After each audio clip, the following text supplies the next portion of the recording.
Well, welcome one and all to the Revolutionary Wrestling Podcast for our review of Night 2 of Whoa, WrestleMania!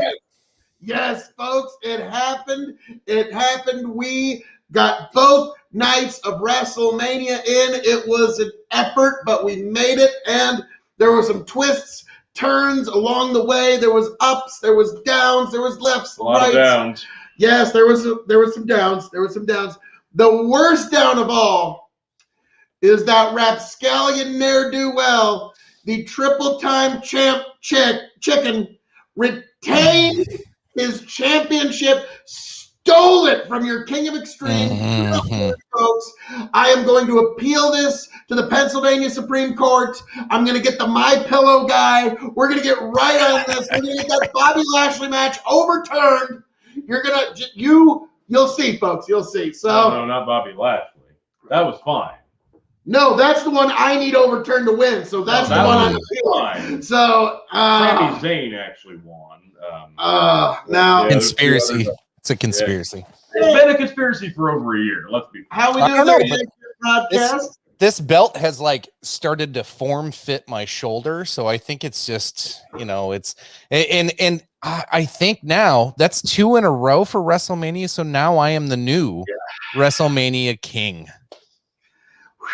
I was about to say you've actually you guys are tied for WrestleManias now. That's true. Tony has won it 2 WrestleManias. You've won it 2 WrestleManias. So next year, WrestleMania, Revolutionary Wrestling Podcast, the final showdown, Tony G, Chicken, who will be the actual king of WrestleMania? Or can Phil K.O.E. walk in and be a spoiler for the whole thing? But you'll have to see. But folks, we've got to get into this year first before. But Chicken, I will give you credit. The Bobby Lashley one, in my opinion, was, for both of you, the boldest picks of the night, because when I heard it was first going on first, yep, I'm walking away the champion here. And dang it, you by the hair of your chinny chin, the little by the hair of that little thing that hangs off of a chicken's chin, you were able to retain. Yes, while he sets that up. But yes, it was an interesting evening of twists and turns. But folks, before we even get into that, yes, we have Triple Champ Chicken. We also have the nine-time, and how many times would that be? 9-time Revolutionary Wrestling Podcast champion, who did come up a little bit short this evening. Should be 10-time champ. Tony fucking G. Like, share, subscribe. This is night 2. This is the review. WrestleMania. Holy shit. It's over. It's come. It's gone. It's still too big for one night. But here we are anyway. WrestleMania 37 is in the books. And some things did not go as we expected. Some things really shit the bed really fast. Really bad. This was a not great start to night 2. I'm going to be frank. This took 3 matches to really get me back into the fold of enjoying the show, because The first couple were not good. Then it did a good job of bringing us back in. Then it got a little wacky. Then another one, and the main event, fantastic. So let's start this off with the first match. It was a doozy. Can call it a match. Sure. It was a doozy. This shit fest. I'm so pissed. Tony and I didn't even want to believe that it was Bray Wyatt under that mask. We thought maybe it's Bo Dallas. Maybe there's some other angle they're going with this. I wonder why they needed to remind us of this god awfulness. Yeah, they at the main event. Like they didn't need. But the reason they did was they edited over all the boos and the what the hell is this with standing ovation. So yeah they. Like George Orwell would be proud. It's not very often that you try to rewrite history in the same night it happened. As it's still unfolding. It was impressive on the editing department, but other than that, this match. Okay, here's what happened. So Randy Orton comes out, was weirdly wearing like white. That kind of threw me off at first, and then they recap this whole feud. They give a summary of how this thing has been folding out, the lighting on fire, the return, and then here comes the Fiend.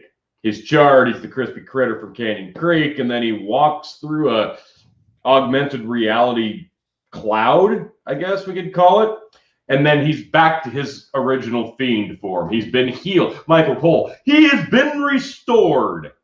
Great. I like how Michael Cole just kind of knows that. Yeah. Like, remember when we watched the original Godzilla vs. Kong and the one anthropologist kind of had this just psychic knowledge of Kong and Godzilla's motivations? Like that was Michael Cole. The Fiend has been restored. And we've got a Philosopher King commenting. The mask is different, but yes, he's restored. 10 to a 10 man, you eternal Philosopher King, you. Yes. Bill I wish I knew who this guy was. That he's always commenting. He is such a simp for Phil. Well, it's not he even knows funny. what's right in this world. Like, being a simp for truth and justice is no simp at all, sir. So yes, that is. Thank you once again, one of our number one fans, 10 to a 10 man, you Philosopher King, you in all of eternity. So we move on. So how this folds? Alexa Bliss comes out wearing her school ground play yard gear, I guess, except she's wearing like Legion of Doom fucking face paint tonight for some reason. She comes out. This was my favorite part of the whole thing. The camera's focused on Alexa Bliss as she's trotting down to the ring, and then the camera pans over, and here's this giant fucking Jack in a Box. And the commentators go, "What is that? Like that hasn't been standing 15 feet in front of you the whole time. Like that was just. It's been there. It's been there. You saw this. It moved in, obviously, but now that the camera panned over, now you see it. Yeah, that was. Oh God! So then Alexa Bliss turns the Jack in the Box, and holy shit, who would have thought the Fiend emerges in his restored glory? Now. It's a slow rise out of the Jack in the Box, and then the lights, of course, are red, and he does a big flying clothesline off of the Jack in the Box. This spot was cool. That was cool. It got worse from there, folks. It was a fast start. Immediately, he's breaking Randy's neck and hitting moves, and then Randy rolls out of the ring. They kind of plod along, and it was all downhill from here. The Fiend had this match won. And then, for whatever fucking reason, Alexa Bliss is now sitting on the top of the Jack in the Box. Yeah, she's in a new getup. Yeah, goth queen. She went into the Jack in the Box, and now she's like a gothic queen with a crown. And all of a sudden, oil starts dumping out of it all over her face. And that just makes Bray Wyatt just like freeze for some reason, or maybe Bo Dallas. We don't know. I don't know. And what then the fuck this was. He turns around into one RKO. It took 47 curb stomps, didn't do it. But my God, the almighty RKO basically just caved in his entire nervous system for a few seconds. And then what I loved about this, one of my favorite parts of this, is so then Bray Wyatt just stands there staring at Alexa for a second. The lights all go out. They're all gone. And the fans are just all doing this. Like, what the fuck was that? What was the point? You can't have Randy win this match clean with one RKO, Brady, after all of this. Fortunately, when the Fiend started, I thought it was going to be stupid. I really did. Tony could back this up. Yeah, oh yeah. Phil said this is never going to get over. This is going to be a disaster. The fact that they are doing this stupid I was half right. It might have got over. It might have got over. But it wasn't going to stay over for long. No, not with this fucking writing crew. Like, yeah, they found a way to fucking bury the hottest thing in wrestling. Unfortunately, now you are correct. Yeah, I'm over it. I don't want to see the Fiend at this point. I mean, I want to know what the fuck they're doing because I want this to be over. I want to forget about the whole burning thing. Yeah, they just restored him, so the last 5 months of shit they've been doing, like, oh, just throw that all out. It didn't really mean I don't know. anything. So now is Alexa Bliss going to be feuding with the Fiend? I don't know. I don't give a fuck about this anymore. I'm pissed about Alexa Bliss being used this way. Fuck it. I had it at 1 star. Okay. I had it at 1 star. The goddess will be back someday. I had it at 1 star. Then they did the replay of the match right before the main event and chimed in crowd noise and different chants and shit. So now it's a half a star. I'm not going to give it a shit, but I'm going to give it a half a star. Ouch. Ouch. Lord almighty. Chicken, what do you give this one? Well, I was like, well, at least the Fiend's back to the Fiend and not Crispy Critter. So I thought there was going to be some hope here, and the ending was just so god awful. I was going to give it a 1.5, and then the ending happened. I'm like, yeah, you lose a full fucking point for whatever the fuck that was. Yeah, a half point for me as well. That's fair. And that's only because it became the original Fiend. I don't care how it happened. At least they're like, hey, the Crispy Critter thing is stupid. Let's go back to the regular Fiend. Who cares how we do it? Just have to do it. Make it happen. Okay, I don't care. Like, that's the only reason it gets. I do agree with that, but honestly, there was a part of me that was still at least kind of compelled, and I enjoyed parts of this match, held my attention for a while. And I think the other thing was Tony and I were speculating, is this both Allison here? And so I gave it 2 stars because it wasn't as bad as the worst match from last night. That's true. And so I gave it 2 stars. Now, I could certainly understand why you would say, now, to me, 2 stars is far below average. 2.5 is basically middle of the road. So this was just, at this point, Randy Orton, like Jim Cornette said, he's just doing this out of spite. You know, if you're going to pay me this much money to do this bullshit, fine. I don't care. But like when I was telling Tony after this match is over, oh, thank God, we can't get any heat off of fucking Randy Orton. Oh, God knows. He would be ruined if he were to lose this match. Meanwhile, The Fiend, where the fuck does he even go from here? Like, he feuds with Alexa Bliss, apparently, who's now the... She spent all this time. He better watch it. You saw how well Alexa Bliss did against Randy Orton. Well, and he's a 14-time world champion. Can I wrestle Alexa Bliss? No, sorry. To now cost him a match? None of this makes sense. So, yeah, that was a great opener. My God almighty. So, yeah, I was being a little generous, but all right. So we move on. Or is there... No, I'm done with it. I never want to speak of it again. So we have Baszler and Jax versus Natty and Tamina. God. The winners from last night's really bad tag team turmoil match. If I were to describe this match in one word, it would be, and a diplomatic word, clunky. Yep. Clunky is the word we use. It was like just the rhythms never came together. Baszler almost broke Natty's jaw. Jax not only managed to, like, I think legitimately almost hurt Natty's leg and ankle, but then managed to fuck her own knee up. And a bit of irony, Nia Jax injures herself. She's out of other people to injure, so now she's got to resort to injuring her own injuries. Yeah, wow. I mean, it had to get it's full circle. We're finally there. Nia Jax. It's a great story arc. It really is. Oh, yeah. This is the hero's journey. 100%. Homer, Odyssey, man. I tell you, Nia Jax, she is the fire that ignites my wrestling fandom. Well, she's not like most girls. No, because most of the girls can actually work on that show. No, but I will say the stars of this match were Natalya and Baszler. They were the stars. And they were both off. If this wasn't good, like there were some. Yeah, there was a couple of times where I'm not Natty sure almost Baszler got her teeth kicked out, or like, yeah, there was a couple of times it was, as the old timers would say, it was a little snug. Yeah, I don't know. This didn't do it for me. It missed on a lot of spots, and it felt like they were trying to push the story too hard. Like, I don't think the story they were trying to tell wasn't a bad one. It was just the execution was just god awful, and it felt like they were trying to get like a one of those WrestleMania moments of like Hogan like doing a body slam to the Giant, but it wasn't there. Like they were trying to make it like that, but it wasn't there. Speaking of which, I need to give Tamina some credit. Basically doing a handstand and body slamming herself when Nia Jax went to give her a slam on the outside of the ring. Yeah. And it was just she sold it. Yeah, she sold it. Well, she not only sold it, she did it by herself. She did it. Yeah. Handstand and that was not well executed. This was bad. I didn't like it. I gave it 2 because they were trying hard. They really wanted to tell a story, like you said, but it just, the execution, it wasn't there. And it wasn't like this was a hard story to tell. It's not like any of the spots were overly difficult. The execution was just very, very poor in most cases. So, yeah, 2. I can't disagree. It was a 2-star match. I wasn't as generous. I gave it a 1.5. I was not entertained at all.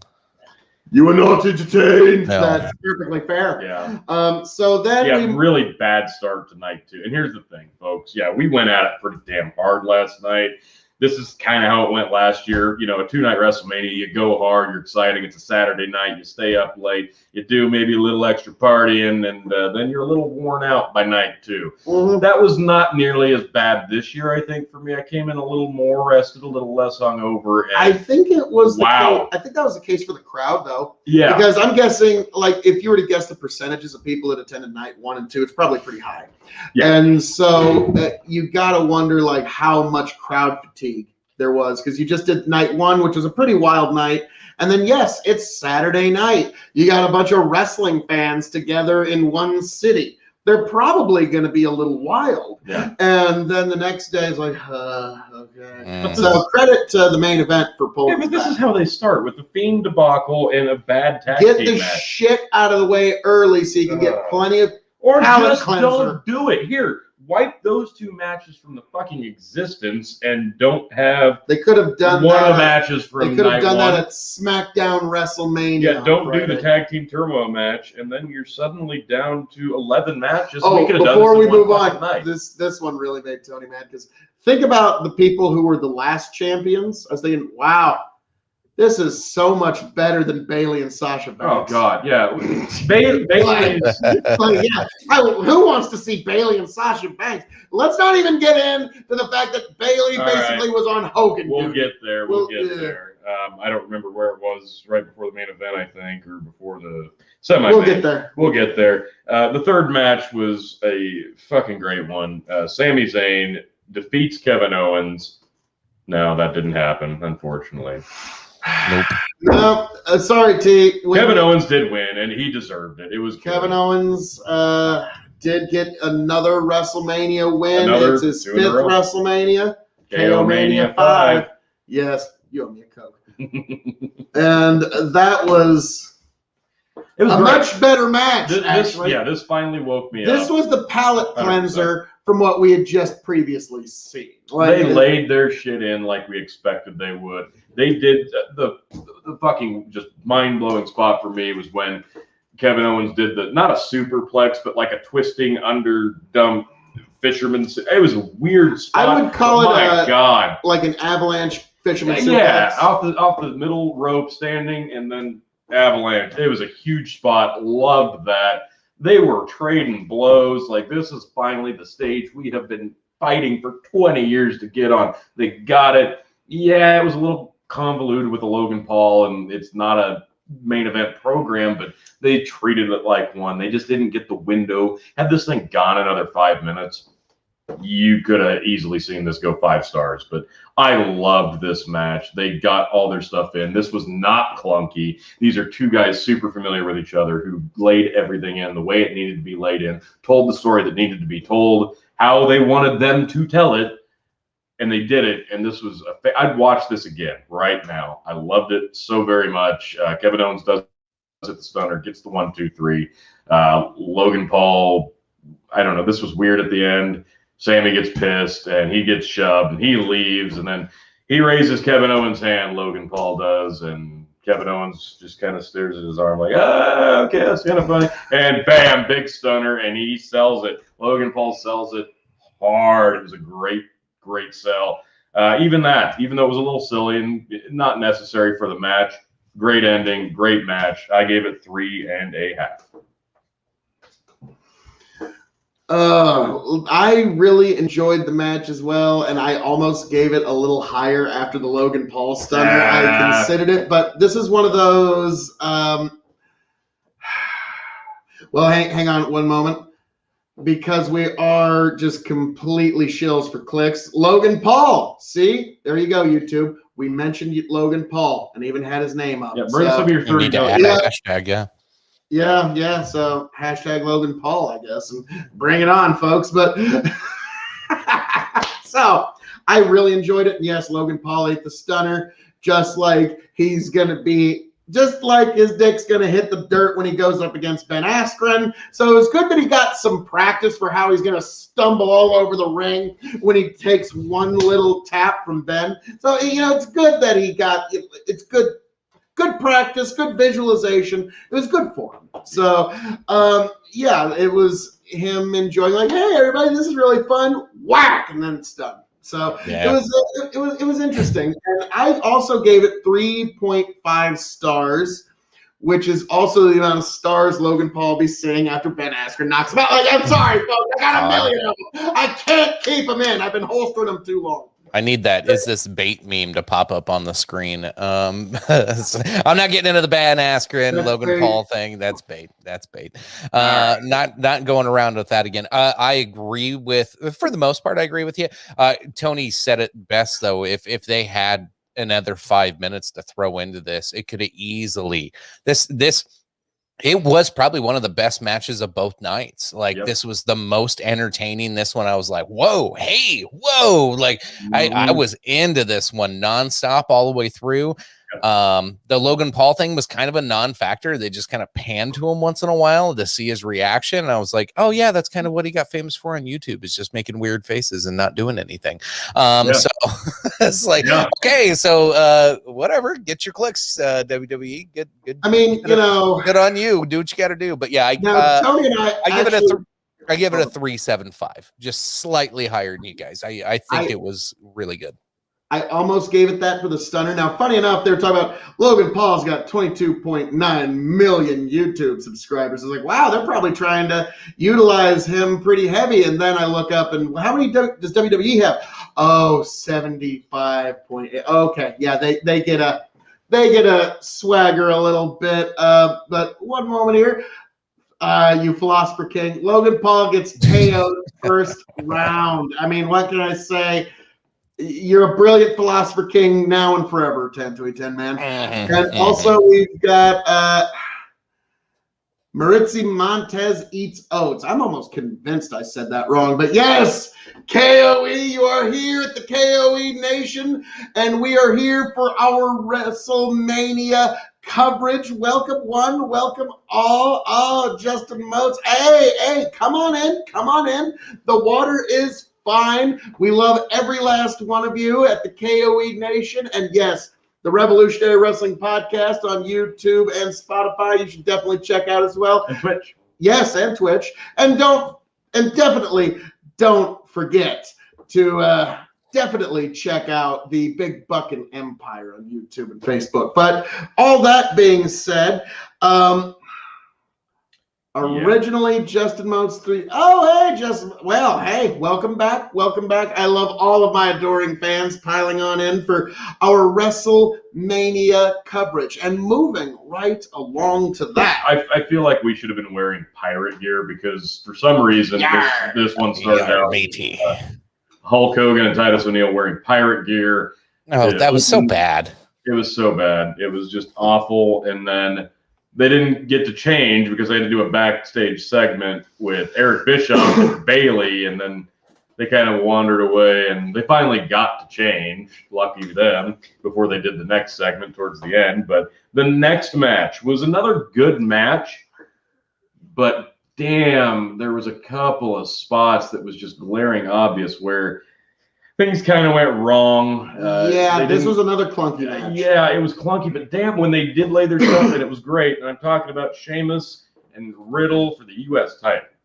And bro, dude, some of the spots in this, fantastic. Some of the spots that would have been fantastic, like the white noise off the top. Whoa, before we get to that, Sheamus kind of fucked that one up. Before we get to that, there was something even more incredible that happened this evening. He had Riddle had white doves come out of his ass this time that had WWE pirate hats and little patches over one eye. That happened, folks. Normally it's like multicolored birds. This time it's all white doves with pirate hats with little WWE patches over their eyes. And I never thought I would say that combination of words on this podcast ever. That's fair. The augmented reality crap is really bad when it's bad, and it's not even good when it's good. And this is one of those cases. This was so distracting. It was so stupid. It makes no sense. Velvet Sky did it better than TNA with letting her pigeons loose. But I digress. The match itself, this was a pretty good match. Honestly, the spots, while clunky, they still looked vicious when they were laying some of these in, and that finish. Holy shit, that finish. Matt Riddle does the springboard off the middle rope, does a moonsault, and literally eats a brogue kick. I mean, eats it. He hits the mat, and he's going, holy shit, I just got nailed. I mean, we're talking pretty good amount of blood pumping out of that mouth. Yeah. Great visual. He used it. He used it at the end to make sure everybody saw the bloody mouth. Now, this is kind of funny. Tony's like, oh, God, you can just see he is so, like, woozy right now after getting kicked in the face. And my honest thought is like, I've done some MMA in my time. My first thought is, did this motherfucker just kick me in the goddamn teeth after I just did a flip for him? Like, I could just tell that was he just kicked me in the fucking, like, he was pissed. He was not happy. But he was doing the, don't get up and think it's round 2, fucking UFC, fucking 8 years ago. Like, don't do that. So Sheamus is the U.S. champion, and now Drew McIntyre has something to do. No, I don't want. Oh God, no. What'd you think of this one, Chicken? You're right. It was kind of clunky. It was seeing two very, very talented pro wrestlers that don't have the chemistry that you wish they did, because you're right. Yeah, they're not yet, at least. If they had a little bit more chemistry, this would have been an off the charts. It like following Kevin Owens, this one could have been the next best thing or the best match of both nights. But yeah, there was just some weird clunky spots, some few weird little misses when he was on the top rope and he lost his footing, and he about fucking dropped Matt Riddle outside the ropes on accident. Like, it was things like that. Like, overall, it was good. But with those spots, I gave it a 3 because it was still entertaining. It was above average, but it wasn't great. I also gave it 3. I would have easily gone higher had it not been for those few clunky spots. I gave it 3.25. I enjoyed it a little more than you guys did, but yeah, it was clunky. I enjoyed it. It was, gotta be fair. Gotta give at least a quarter point for white doves flying out with little WWE pirate hats. Like, I mean, sorry, you kind of have to. Like, I don't make the rules here. I should take 3 away or a quarter point away for that. Well, you and I are two very different. Yes, we are. Lord. So Logan Paul's that was a match. Let's talk about the next match. This took forever to get to. Apollo Crews and Big E for the Intercontinental title. I hated this. This was, oh my God. This was a garbage match with a bunch of furniture, and they started this thing off just burying the kendo stick. Like, the kendo stick clearly has no usefulness, no strength. Anybody who sells it at this point is just doing themselves a disservice because they didn't sell it. They just beat each other with kendo sticks and then really just kind of garbage fucked around until the spots with the steps. Damn. Cruz really ate a big move off the apron onto the steps. The spot where Big E does the dive through the ropes, the spear. I hate it. I hate that he does it. I hate the spot. It's too dangerous. But man, when he does it, it does look visually impressive. It's impressive when he does it. Yeah. And you were right when you said there should have been a table out there for to go through. Yeah, and I hated this match. I hated everything about it. I hated its setup. I hated its concept. I hated the idea of it. I hated the gall of it. I hated every part of this fucking match. And the only thing that was good was Big E. Yeah. Because, like, even when, like, Apollo Crews was stomping Big E, he would still be, like, stomping him with his fake accent.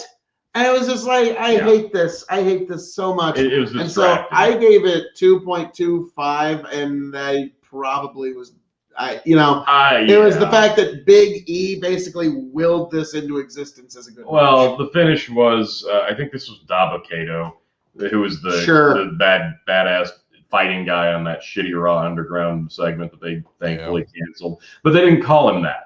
He runs in and stomps the shit out of Big E and Apollo. What did they call him? Did they ever reference Nothing. Never gave him a name? Never mentioned his name. So now we're just going to pretend like that didn't happen. And we're going to repackage him, rebrand him, and rename him, which is fine because the name sucked to begin with. But let's have some consistency. Like, we're still not acknowledging that it was What was Booker T's faction in WCW? The No Limit Soldiers. I think that was it, or the MIA, or the whatever. But I think they need to repackage one of the names from Booker T's old. God. That was like, why not? He's in the stupid regalia that if he's not in. We're talking about Booker T doing a bad storyline in WCW. That's how much this match sucked. Apollo Crews, the IC champ, and I gave it 2.5. Because what little they did do that was good was okay and pretty good. So I gave it 2.5. Chicken? Yeah. I mean, it was entertaining enough. Expectations for this weren't very high. I agree. Probably the 2.5 mark. There was nothing special here. I was hoping. Yeah, the kendo stick thing. Yeah. I had that same thought too. I was like, man, I remember back in 1998, somebody gets hit with a kendo stick one time and they're down and out for the count. Almost have an injury. I remember when I thought those things hurt. Yeah. Not anymore. Yeah, I bought one, and they do hurt like a son of a bitch. Yeah, they actually do hurt. Now, I actually said this to Tony before this match started, and it was it called back to a Jim Cornette joke. It's like, thank God we finally get to see something refreshing and new, something we haven't seen before, a total change of pace. No disqualification match, fall counts anywhere, anything goes. Boy, we haven't seen that shit before. And so, booking. But this time we had instruments. And run-in. Now, they had the big, gong thing. I think they should do that more. Total missed opportunity. Other than that kick, you heard the gong go off, and then they never came back to it. I was like, at least, you love to do DDTs today. At least DDT him into the gong and make a noise or something. This was a Nigerian drum match, and they didn't even use the drums. No, all right, we've talked about this already. I don't know why we've given it more time than it deserves. Before we talk about the next match, let's bring up the segment where Titus and Hogan are out there. Now they're wearing their Hogan's got his red and yellow. Titus is in a suit. Here comes Bailey, crushing it with the heel work as always, making the other two look like jackasses, and it's great. Bailey's great at this. Now, to be frank, Titus O'Neil's like, we are here tonight at WrestleMania. Looks over at Hogan. Nia, and but while Hogan is just like, fuck it, brother, I'm just here to take a check. Whatever you're paying me. That's not exactly what he said, but you can hear it in his voice. You could see it in his eyes. I am just here to collect a check. How much is on the check? Can I have my check now yet? No, the show's not over. Okay. So Bailey, Bailey comes out, does her thing, and then Oh boy, the return I wish I would have predicted. Can I have my money now, brother? No, not yet. Okay. Nikki and Brie Bella. Stop. The music hits. Here they come, and they do a really bad job of beating down Bailey. Like, it didn't look good, but Bailey sold her ass off for it. And is this just a one-off, or are they going to try to do another damn run? I hope not. They're in the fucking Bellas are in the Hall of Fame. This is ridiculous. Yeah. Oh God. Now hang on. We got Revolutionary Wrestling Podcast #1 fan here. Little Fettuccine 69. How are we doing? The best wrestling match this week. Well, there's going to be some controversy to this one. There's going to be some disagreement on opinions. There's going to be some back and forths here. But let's see. The best wrestling match this week. I will hate you. What? I'm sorry, a threat will not stop me from speaking the truth. There were 2 4-star matches at WrestleMania thus far that we have reviewed. We're not going to get into the main event yet. But, Bianca Belair, Sasha Banks really shocked me. Yep, that was amazing. Yep. Loved that match. Like, if you were going to watch one match all night of night one, just watch that one. And you'll actually be like, wow, WrestleMania night one was pretty good. And okay, you can watch Cesaro Rollins too. Yep. But the rest of it, you might need a palate cleanser. Actually, there's a couple of good ones. But, well, yeah. I mean, there was Bad Bunny and Damian Priest versus Miz and Morrison, which was amazing. No, it wasn't. I was laughing. No, it wasn't amazing. Bad Bunny did a fine job being a wrestler. Fine. Critically thinking veteran is here. How are we doing? Welcome to the Revolutionary Wrestling Podcast and K.O.E. Nation simulcast for our WrestleMania coverage. Welcome, good sir. Welcome. Glad to have you. Come on in. The water is fine. I meant of the whole week, AEW, NXT, and Impact. I'll be honest. We'll get there. AEW didn't do a lot to impress me this week, and the go-home Raw and SmackDowns really weren't. This was a really weak go-home for Raw and SmackDown. I was very disappointed. It is what it is, and they had a chance to have a really good SmackDown. It just didn't do it for me. So yeah, I would say. Probably for me, the thing that I'm going to retain the most is either Bianca and Sasha or one of the matches we're about to talk to at the main event. So let's go to the next match, and that is, of course, Asuka defending the Raw Women's title against NXT call-up Rhea Ripley. That one was an interesting. You weren't exactly excited for this one. I told you this one's going to surprise you. Can I make a recommendation? Knock yourself out, good sir. Any kind of recommendation, bring it on. So, yes, Ripley versus Asuka. I was not... Hang on. Blue Yeti. It's a microphone. I have one for you guys. I'll bring it down next weekend. Oh, yeah. That's what he was talking to us about last. Okay. Thank you. And yes. I was trying to yeah, I'm like Neanderthal. Noise! Where is noise out of this thing? But yes, Chicken's bringing me a much better... I wonder if you guys are on your webcam microphone, actually, now that he mentions that, and you just tapped the mic and I didn't hear it get tapped. Well, let's just... Well, that'd be good to know. Oh, yep, he's right. And... Yep. Which one do I click? Is it not plugged in? No, it sure is. That would be fantastic. Bottom one. There it is. That's weird because we've been recording a few videos and I don't know when that. Oh my God, that's so much. Okay. Well, now there we CTV, how are we sounding? Move it a little closer to Tony. You're so loud. Yeah, he just hates it. He just fucking hates it. All right, so let's talk about we've diverted enough. Asuka Rhea Ripley. This match. I promise to refabricate you. Sorry, I had to. It was, but critically thinking veteran, You are a scholar and a gentleman. Thank you, good sir. But now we move on to Rhea Ripley versus Asuka. Can we? Well, hang on. Let me talk to the K.O.E Nation longer. All of you beautiful people, Jesus. all of you marvelous people, the most brilliant, beautiful, erudite, just big-brained, Aristotelian, Socratic logic audience in all God's creation. Thank you all for joining us this evening. We are about to get a lot deeper into the nitty-gritty of WrestleMania, but be sure to like, share, subscribe to KOE Nation and on YouTube and follow on Twitch. Be sure to like, share, subscribe to the Revolutionary Wrestling Podcast here on YouTube, on Twitch, and on Spotify, and check out Big Fucking Empire on YouTube and Facebook, folks. Come on, it's the right thing to do. Why would you want to deprive yourself of any of this marvelous KOE content? And with that being said, we get into a match that, while exciting, one of the themes for tonight I feel like I could have said is, I feel like they could have shifted another gear.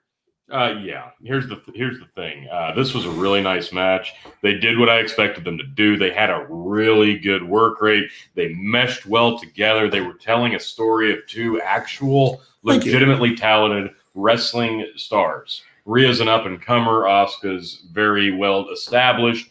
This was a really good mix and a really nice match. A lot of the spots, the transitions, the basics of professional wrestling were on full display here. These two women actually had an outstanding match, but yeah, it did not quite meet that next gear. So unfortunately, I only gave it 3.5.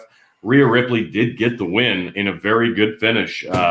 I loved it. I really loved it. She countered a big move from Asuka, hit her finish. 1, 2, 3, clean win, new champ, Rhea Ripley. I gave it 3.5. Go ahead and talk about it, but then we can mention why this didn't get that extra gear. Go ahead.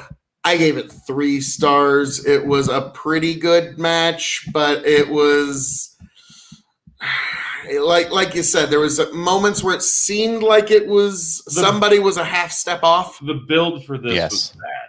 Oh yeah. Yeah, what build? Exactly. There was no build. If there was a little bit of build, I think it would have been way more interesting from the get-go, and I think you'd have been a little more invested. I disagree. I don't think like anybody was a half a step off. I think it was just they were trying to fit as much in as they could with the limited window they were given. Now, there was definitely a half step off. It seemed like there was maybe an issue with the height difference in the first couple spots that they were. It was kind of getting clunky. It was like Rhea Ripley's height and Sokka just couldn't. Asuka, God, her name just fucking always throws me off. Anyway, it just seemed like she was having a hard time dealing with it in the beginning. She adjusted, it got better. But yeah, it was kind of like the match earlier. The chemistry, it just didn't feel it. Like it just wasn't happening for me. It wasn't bad.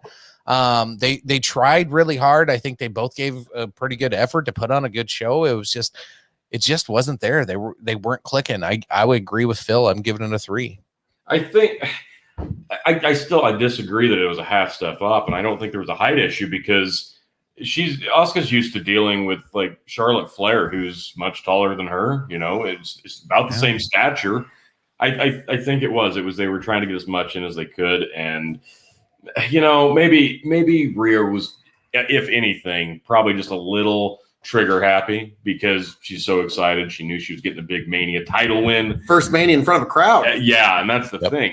Yep. Rhea has the unfortunate task of 2 WrestleMania Night 2s in a row. Yeah, so that probably didn't do her any favors in terms of interest from you two. I was excited for this one a little more than you guys, so there it is. This whole event lacked chemistry other than 4 matches. One true thing 10 men's ever said. Finally.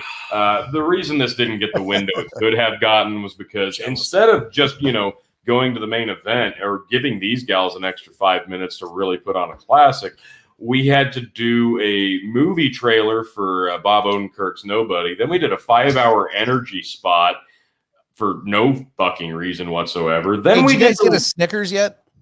Oh, we're getting there. Don't wait. Then we had to recap the Fiend match and alter it because they didn't like the way the crowd reacted.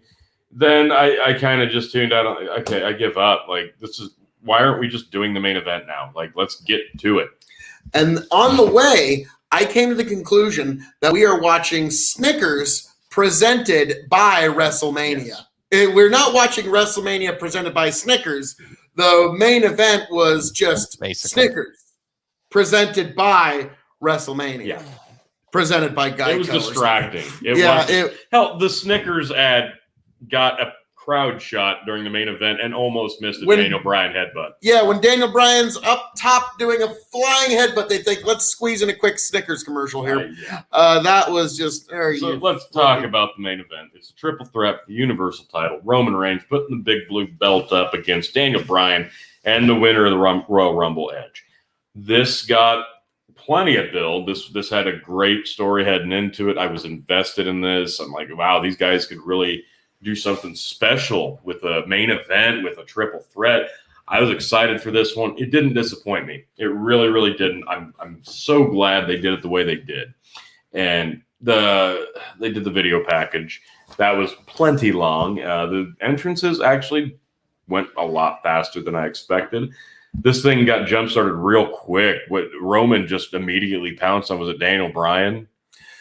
Yeah, just bam, hit him with an elbow, took him out immediately, and then it was Edge and Roman, and this one was very fascinating. And now this got jump-started with Jey Uso's super kick party. The Young Bucks, eat your hearts out. Holy crap, he was throwing super kicks left and right. Jey coming down to the ring, he was hyped. And, can you blame him? He went from pre-show of WrestleMania to now he's in the main event, kind of. Yeah. I mean, he's in the main event in the way that, Spotlight. Cowboy Bob Orton was in the first main event. I mean, he's there.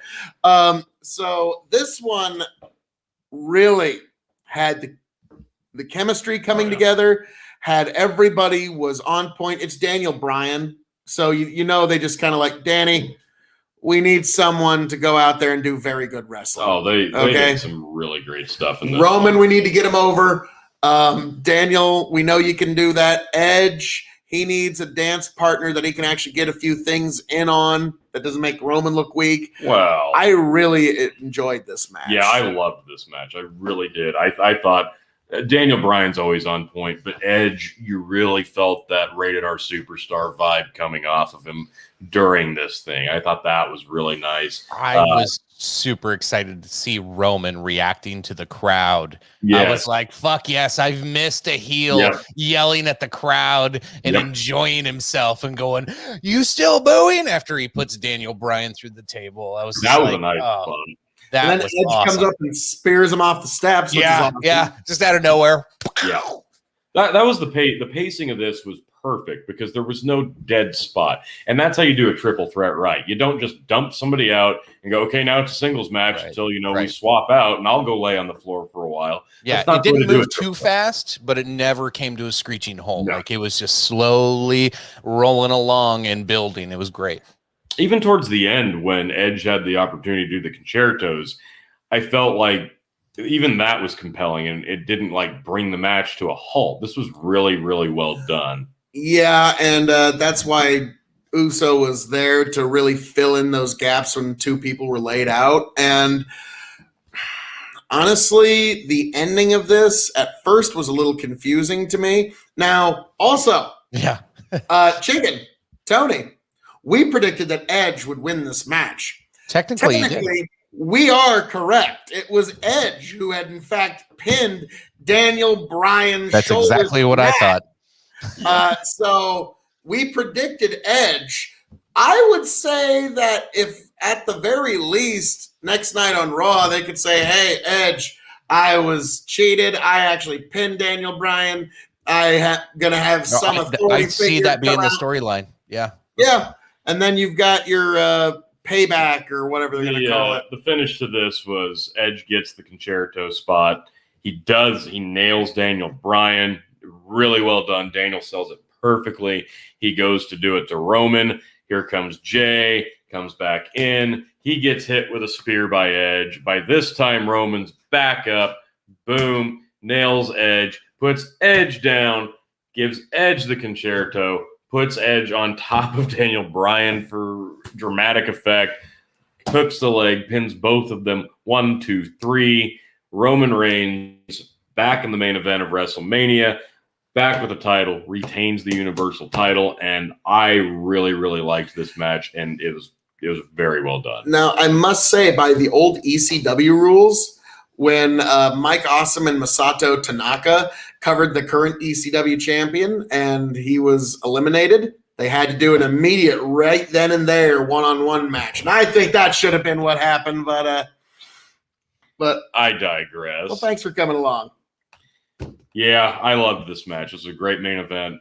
Loved it. I gave it 4. Tell me I'm wrong. Chicken, what'd you give it? I gave it a 4 as well. This was to me, this might been the best of the 2 nights. In my opinion, the story was great.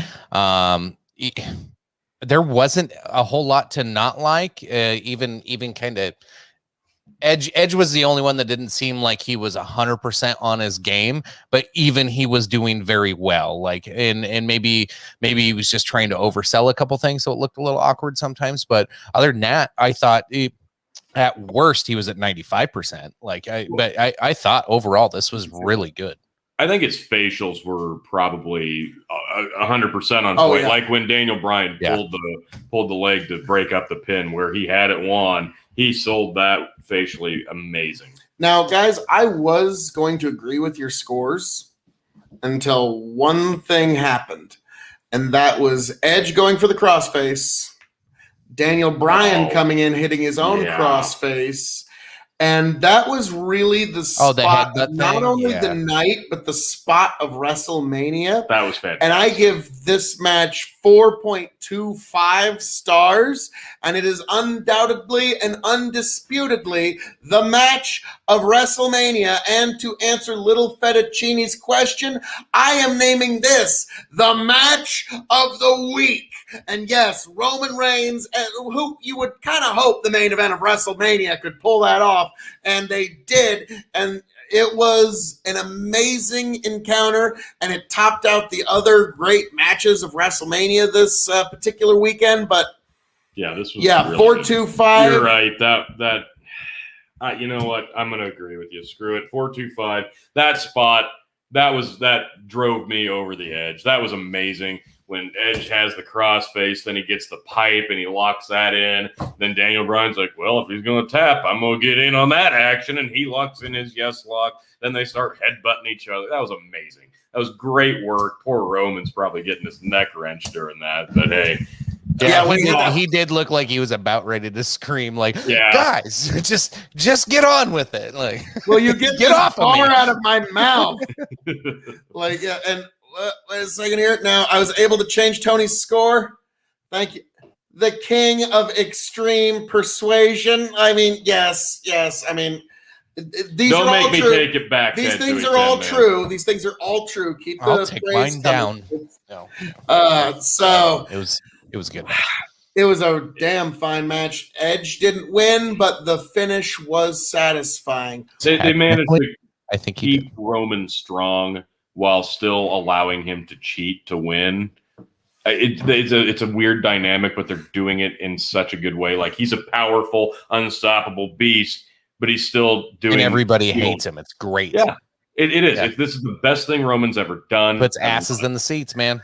Yep. Now there's something I need to shift back to something. Okay. Not from the main event, but from something from earlier in the night. I just remembered. Tony made me aware of something that happened over at AEW this week. So I had not been watching for the last week or two. We get done watching the Fiend match. He's like, Phil, have you heard about what happened with Maki Ito? This was about 3 weeks ago, I think. Just after, yeah.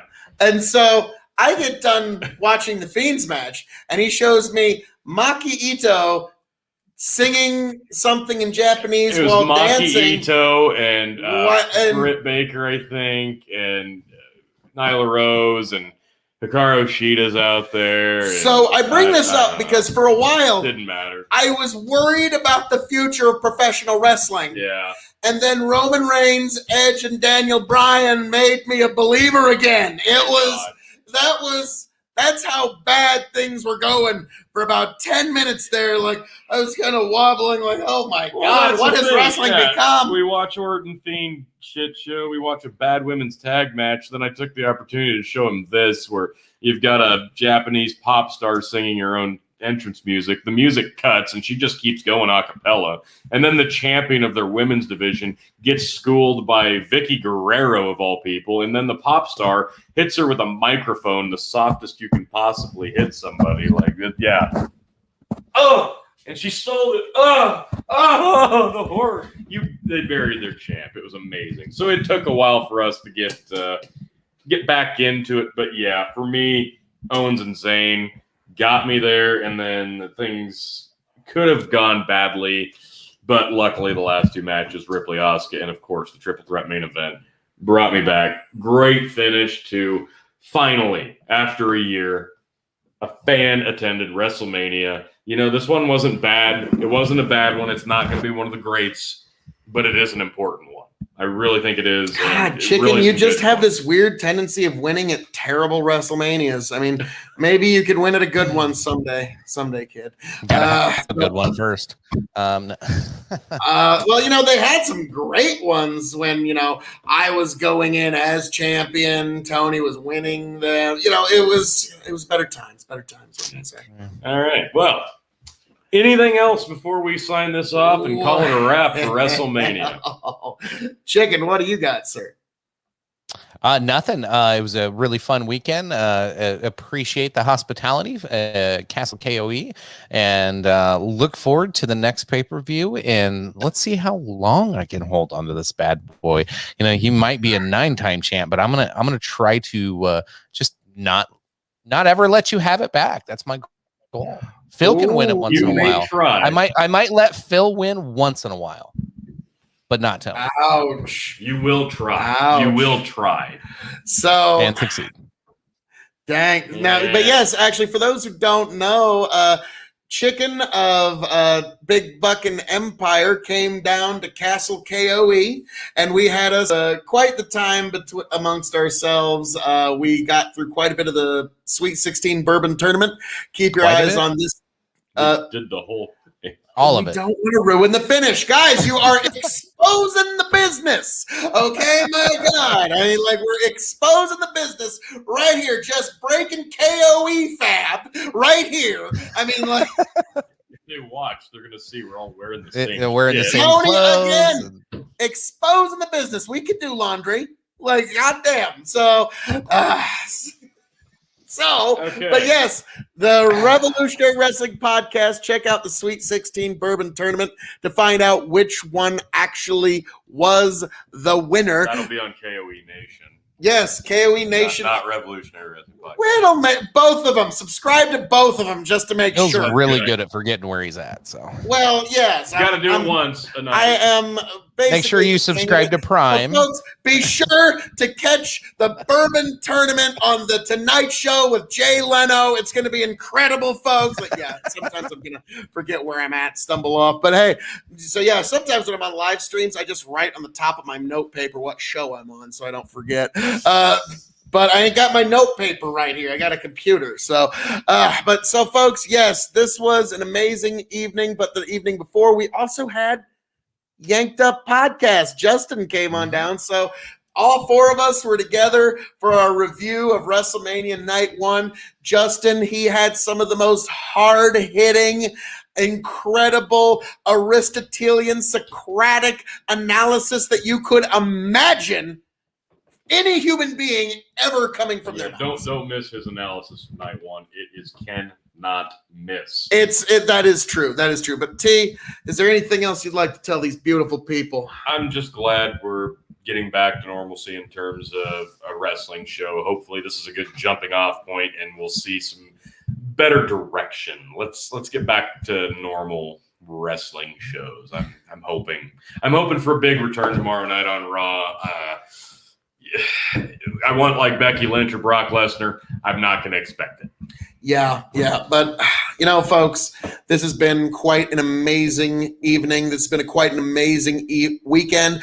Got to spend this amazing weekend with good friends, watching wrestling at WrestleMania, having a hell of a time. We've had quite the ball. Yes, there's a picture of all four of us together at my bar after the a lot of the leftovers of the bourbon tournament are there on the side of the bar, and there's some scotches we start getting into, and that's Chicken, Phil, Justin, and Tony all together at Castle K.O.E. It was actually a really good time, and gentlemen, I cannot thank you all enough. This was quite a weekend. I will be remembering it quite fondly for some time, and we got a little bit of content recorded. Yeah.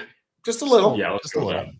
So guys, as I'm known to say around here, all that being said, thank you for joining us this weekend for Whoa, WrestleMania 37. Yes, and we are on the way to much more to come here at the Revolutionary Wrestling Podcast. We've got a lot to come yet. We've got some amazing live nitros Tony and I have attended that are coming up, where we're going to do reviews of those. We're going to do a lot of retro reviews of live events we've actually been to, and more roundtable discussions, which is what you people really, really seem to want out of the Revolutionary Wrestling Podcast. Roundtable discussions between me, Tony, Chicken, about where is the state of this crazy thing we call professional wrestling. Be sure to like, share, subscribe on YouTube to Revolutionary Wrestling Podcast, RevRest Pod on Twitch, and also Revolutionary Wrestling Podcast on Spotify, so you can keep up with all that amazing content. Also, be sure to follow Big Buckin' Empire on Twitch and on YouTube. Like, share, subscribe, so you can keep up with our Thirsty Thursdays, Dog and Chicken Show, and all of the daily events where we keep up with current events, news, politics, all the things that you need to be up to speed in the world that we live in, indeed. On Big Buckin' Empire, Big Buckin' Entertainment, however you got to find your way there, definitely give it a like, share, subscribe. Also, last but certainly not least, like, share, subscribe to the K.O.E. Nation on YouTube and Twitch, where you can find the soon-to-be uploaded Sweet 16 Bourbon Tournament. We will get all four brackets, and then the big mystery, the Final Four. Which one's made it and which one is standing tall? You're going to have to like, share, and subscribe to KOE Nation on YouTube if you want to find out the answer to that mystery. So don't deprive yourself. Don't rob yourself of that incredible knowledge. KOE Nation on YouTube and Twitch, folks. You know it's the right thing to do. It is the only nation with a complete open border policy. All are welcome. You are all denizens of the amazing, beautiful KOE Nation. Please come on in. The water's fine, folks. Do not worry. We will advance your life, make your life better through extremeness. Where at? The KOE Nation. On YouTube and Twitch. Thank you, Tony. That amazing, amazing enthusiasm. So, folks, and also, I'm sorry, you just like a life force have been sucking it out of me for the last 2 straight minutes. I am drained listening to this. I do have that kind of energy. And, folks, also, last but certainly not least, definitely check out some of the incredible people that came in here tonight. We had Critically Thinking Veteran who stopped by. Check him out on Twitch. Nice, really nice guy. Yanked Up Podcast on YouTube. An incredible guy. He was with us last night for the first time for an official meetup. Check out Yanked Up Podcast on YouTube. You know it's the right thing. And also check out Dads Worldwide. Really nice guy. Brendan, we'd love to meet up with him sometime, but we're on different sides of almost the planet. So ladies, gentlemen, all of you in our amazing, beautiful, persuasive, and erudite big brain audience that makes up the umbrella of the Big Bucket Empire, I am the devilishly handsome outlaw himself, your king of extreme, Phil K.O.E., the lord of the Scottish Highlands, the conqueror of the ethereal, the baron of baldness, the baron of bourbon, and also the emperor of the Big Buckin' Empire, signing off and handing it off to these two incredible, indomitable broadcast partners. Tony, Chicken, take it away. Tony fucking G, the non-Catholic goddamn friendly. Holy shit, WrestleMania 37. It's in the books. You have seen it. You have watched us review and results. Oh my God. Yeah, okay. The energy, I'm liking it. I'm liking this. I'm liking the force is returned. Yes. So, ladies, gentlemen, all of you beautiful people in our audience, thank you for being part of this incredible experience. We appreciate all of you. Mwah, mwah, mwah. I kiss your souls 3 times. Chicken. Hey, appreciate it. Glad to represent and have this fine piece of equipment back where it belongs. I will take good care of it. Polish it back up because I saw fingerprints and sweat on this thing. I don't know what you guys do to this when it was out of my hands. I can't about retaining it. I cannot allow this thing out of my sight ever again. I can't believe what you guys did to this thing. Oh, terrible. Congrats, the fact that you won it, but yes, yeah. So again, folks. The drama of the Revolutionary Wrestling Podcast Championship continues. Chicken retains Chicken has walked away his second WrestleMania in a row with the championship. Now, Tony here, the 9-time champion, he considers himself the Ric Flair of this particular what's going on here. Chicken is kind of like the Bret Hart. He's an up-and-comer. But unfortunately to both of you, I'm Hulk Hogan, and I'm just going to drop the leg, brother, in the end. So, waiting for it to happen. Well, I don't want to be Bret I've done Hart. it 7 times. Yeah, only. Well, it sounds like a challenge, folks. All and right. you need to be right here at the Revolutionary Wrestling Podcast to see me fulfill it next month at Payback. Or God, is that in like a week? Yeah, probably a week. Yeah, so Chicken, you might only be holding that title for like 8-9 days. We don't know. With the rate the pay-per-views are firing off these days. And Peacock, they might start one every week. Okay, let's take it home on that note. Dear God. All of you beautiful people, please like, share, subscribe. Revolutionary Wrestling Podcast, KOE Nation, Big Buckin' Empire. You know it's the right thing to do. All you beautiful people. Chicken, take us home. Appreciate you. Love you. Bye. And see if it just smooths itself out. Get back, tell you what I'll do. If I ever get back, I promise to refabricate you. Raging rivers of gold. That's what the brochure advertised. And now we're lost. We gotta take it down. Let you down slow. It's hard to survive. Nice.